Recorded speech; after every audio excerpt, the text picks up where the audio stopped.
The lavender in my grandmother's casket spray couldn't mask the deeper, older scent of her house that seemed to have followed us all to the graveside. It was the smell of cedar chests, pressed roses, and something else, something I could never name, a hint of distant rain on hot asphalt, perhaps. I stood apart from the cluster of black-clad relatives, most of whom were distant in every sense of the word, their grief tinged with a palpable, impatient curiosity. Grandma Alina was famously private, stubbornly Midwestern, and, as the whispers had insisted for years, secretly wealthy. I was the only one who knew the secret wasn't about money. It was about a door. As the pastor's final amen drifted over the manicured lawn of the Oak Haven Cemetery, a hand settled on my elbow with a firm, dry pressure. I turned to find Mr. Thorne, Grandma's lawyer, his face a map of wrinkles far more severe than his 60-odd years should allow. He had always unnerved me. His eyes were the color of a frozen lake, and he looked at people as if he were reading the fine print on their souls. "Alex," he said, his voice a low murmur meant only for me, "do not go back to the house for the reception. Do not get swept up in their posturing." He cast a glance at my Aunt Carol, who was already herding people toward the cars, no doubt to lay claim to the Steuben glass collection. "Follow me, not now. Wait 10 minutes, then come to the old tool shed at the back of the cemetery property, the one they never use anymore." He didn't wait for a response. He simply melted away into the thinning crowd, a gray shadow against the green. My heart, already a dull, aching drum, began to pound with a new, erratic rhythm. Grandma had spoken of Mr. Thorne not just as her attorney, but as her keeper of the keys. I'd thought it a quaint turn of phrase. Now it felt literal and heavy. I made excuses, a headache, a need for a moment alone. The relatives barely noticed. I was just Alina's quiet granddaughter, the one who visited every summer until I turned 16 and life got complicated. The one who preferred books to people, much like Grandma herself. I watched the last of the taillights disappear down the winding cemetery drive, then turned and walked toward the overgrown back quadrant, my heels sinking into the soft earth. The tool shed, once used for gardening, stood large and unused, its wooden frame weathered and worn. Its paint had peeled away from years of Kansas sun. The door hung slightly open on its hinges, which groaned loudly when I pushed inside. Dust and the smell of old earth filled the dim light. Mr. Thorne waited near the window, standing in a single shaft of sunlight surrounded by swirling dust and faint hints of mildew. "She left you everything, Alexandra," he said, his words direct. He pressed a large, black iron key into my palm, cold from his hand. The key's bow was detailed with an unusual sigil, looping and angular, as if drawn from an old ritual. But everything isn't the inheritance your family expects. It's not her house, money, or land. They're distractions. What she left you is something else. The truth only you must learn. "What truth?" I asked, my voice barely a whisper. "The truth about the door in her basement. The dark door." He met my eyes, and for the first time I saw a crack in his icy composure. It was fear. She was its guardian, as her mother was before her, and her mother before that. It is a matrilineal duty, a burden passed down through the women of your line. Alina protected this world from what lies behind it. Now you must. A hysterical laugh bubbled in my throat. "A door. In the basement? To what, Narnia?" "To nothing so pleasant," he said grimly. "The instructions are in the journal she left for you in the study. The key is for the door itself. Do not open it under any circumstances until you have read and understood everything, and you must go tonight. The transition must occur before midnight on the day of her passing, or the wardings fail." He pressed a plain, sealed envelope into my other hand. "My card. If you succeed, you will not need it. If you fail, well, I will likely be too busy trying to contain the catastrophe to take your call." With that, he brushed past me and was gone. I stood in the silent shed, the weight of the iron key and his words pressing down on me. It felt like madness, grief-induced delirium, but it also felt, in a deep, cellular way I couldn't explain, like a memory.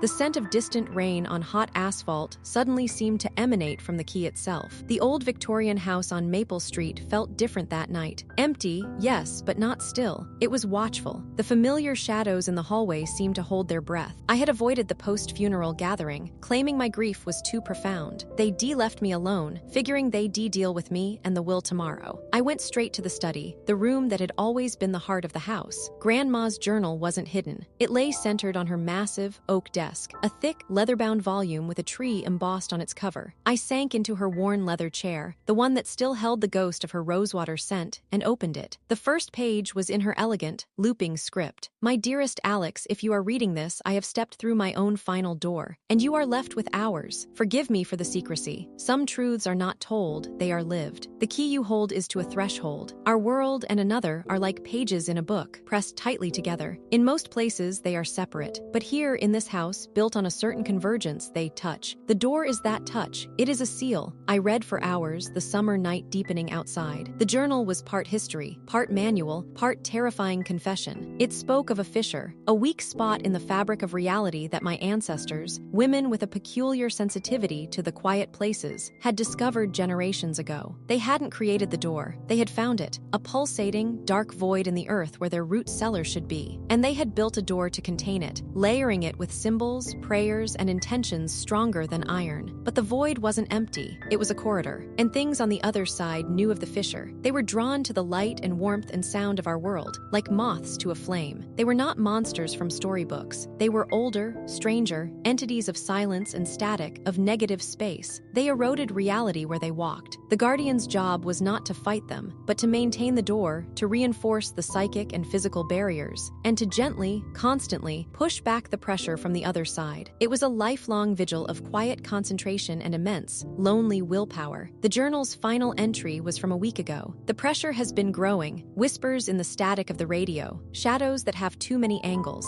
I am old, my love. My will is not what it was. The door is becoming hungry. It is learning my frequency, the sound of my soul, and it is trying to tune it out. You are new. Your frequency is different, bright, and untainted. You must bind yourself to the door before midnight. You must make it recognize you as the new lock. The ritual is simple, but it requires courage. You must sit before it, key in hand, and simply hold the line. You must pour your intention, your sense of self, your here-ness into the seal. All night, if you waver, it will taste your fear. If you break, it will crack. I looked at the grandfather clock in the corner. It was 10:47 p.m. A cold certainty settled in my bones. This wasn't a metaphor. It wasn't dementia. The strange occurrences in this house, the cold spots, the clocks that ran backwards, the way I'd sometimes feel an overwhelming, silent pull from the basement as a child, which Grandma had always gently steered me away from. It was all real. I took the iron key, a bundle of sage from the desk drawer as instructed, and a flashlight. My legs felt like wood as I walked to the basement entrance, a plain door under the stairs I'd never seen open. It was always locked. The key from Mr. Thorne fit perfectly. The hinges groaned with a sound that was too deep, too resonant for the small space. The stairs descended into a profound blackness that seemed to swallow the beam of my flashlight. The air grew colder with each step, carrying that now familiar scent of ozone and hot asphalt. The basement was not the cluttered, dusty space I expected. It was bare, save for a single, worn cushion on the concrete floor, facing the far wall. And there was the door. It was set directly into the foundation stone, a perfect rectangle of darkness, so absolute it looked like a cutout of the universe. It wasn't made of wood or metal. It was sheer, polished obsidian, and in its surface the reflections were wrong. My flashlight beam didn't shine on it. It vanished into it. The sigil from the key was carved into the stone arch above it, faintly glowing with a faint, blue-white light. As I watched, the light flickered, dimming for a heart-stopping second before steadying again. Grandma's ward, failing. I lit the sage, smudging the air around me as the journal described, creating a curtain of cleansing smoke. It was a psychological prop, the book admitted, but a necessary one for the mind to anchor itself. I sat on the cushion, my knees trembling. I placed the cold iron key in my lap and directed the flashlight beam at the base of the dark door, not at its surface. I needed light, but I couldn't look directly into it for long. It tugged at the edges of my vision, promising vertigo.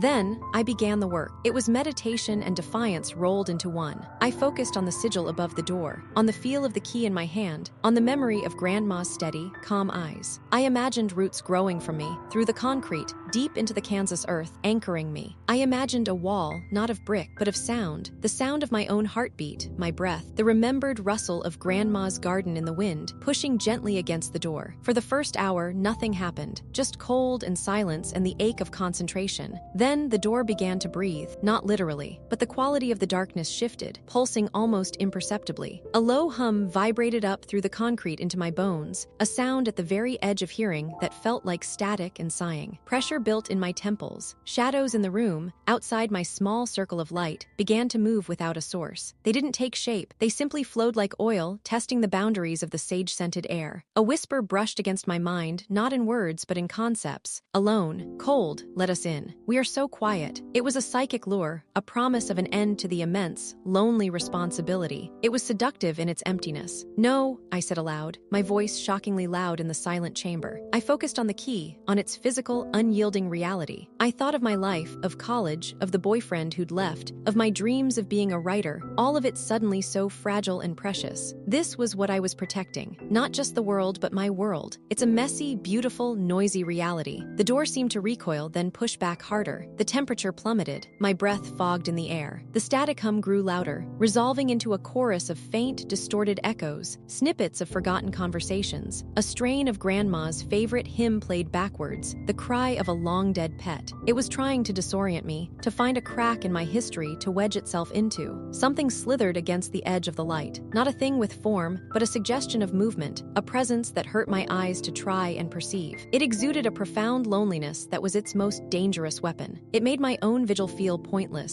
microscopic. Tears of effort and fear froze on my cheeks. My mind felt scraped raw. I was a single, thin thread holding back a tide of infinite, hungry silence.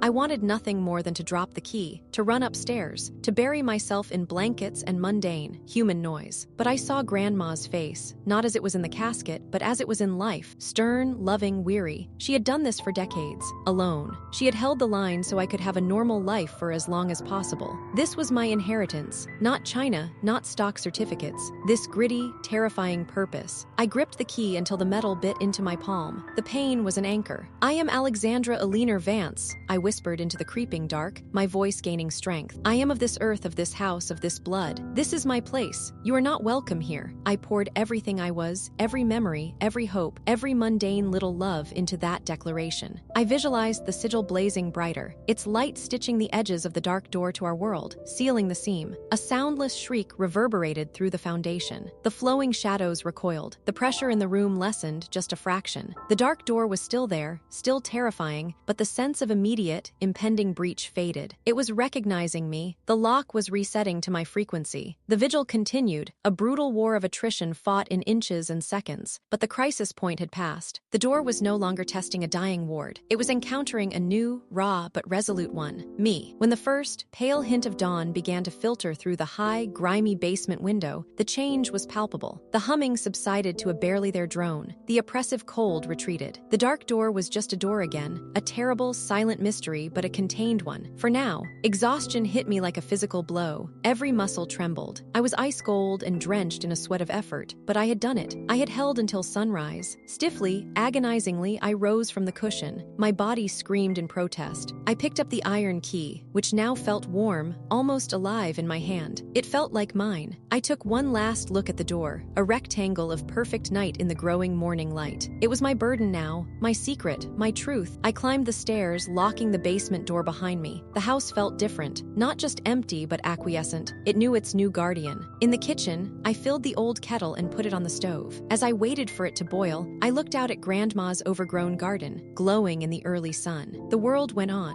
blissfully unaware of the fragile line that had been held in its defense last night. I would have to learn to live in both worlds now, this one of sun and rain and life, and the silent, static one beneath my feet. I pulled Mr. Thorne's card from my pocket. I wouldn't be calling him today. I crumpled it slowly and dropped it into the trash. Then, I took Grandma's journal and my own empty notebook from my bag. I had a new story to write, one I would never publish, one for the next girl, decades or centuries from now, who would sit before a dark door and learn the terrifying, quiet truth of her inheritance. The kettle began to whistle, a sharp, urgent, and beautifully human sound. I turned to make my tea, ready to face the ordinary day, carrying an extraordinary weight. Life and the vigil would continue. Hey everyone, hope you found a moment of quiet in your day for that story. If you felt that chill, that pull into the unknown, you know the power a well-told tale can hold. Don't let the silence settle in just yet. Hit that subscribe button for more journeys into the shadows, the secrets, and the spaces just between. Ring the bell so you never miss when we open a new door. And in the comments below, tell me, what's the oldest, most mysterious thing in your family's house? Until next time, remember, some doors are closed for a reason.